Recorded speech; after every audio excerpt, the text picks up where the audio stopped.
You know, Steve, this community conversation put on for teens by teens. It covered a number of issues impacting them and their families, but sinkholes, access to resources, and their future as Durham residents were all top of mind. I think it was good, and I like to see like my peers stand up and ask people, the mayor, the other people that are with him, questions and stuff. In 2 years, Zion Robinson will be a voter in Durham. He's lived here in the Cornwallis Road community with his family for 10 years.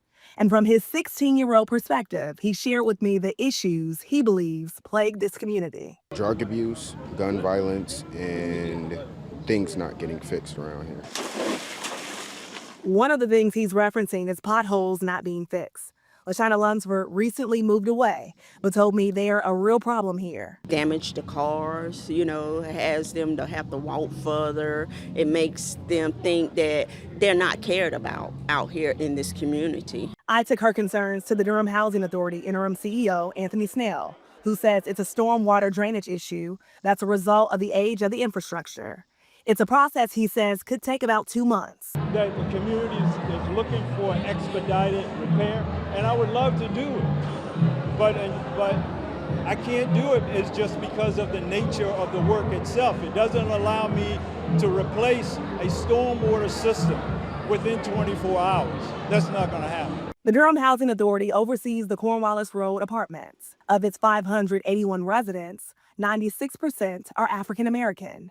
The median household income here is $14,000, and that means this is a high poverty community. This panel was hosted by a mentorship organization, giving teens here an opportunity to ask the mayor, district attorney, and other political candidates questions that matter to them and their families. The community is looked down on, and it doesn't get a lot of support or care about it at all. 15-year-old Tony Lunsford asked the mayor to explain the status of Heritage Square in Hayti, and a recent controversial statement he made referencing young people and crime at a town hall. Mayor Williams offered clarity, saying he thought the word he said meant youngin. Whether we say YN, whether we say youngins, whether we say young black men and boys, or we looking at each other, the fact of the matter is, it's too many of you and I dying on these streets and not enough people talking about it. His opponent and candidate for mayor, Anjanae Bell, shared her perspective. Words, they give life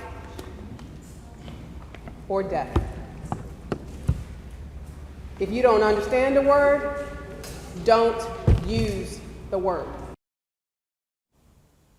And the organizer says this was the first community conversation held by teens. The teens, of course, told me they're hoping that this won't be the last. After that conversation wrapped up, they had a back-to-school fair. School supplies were distributed.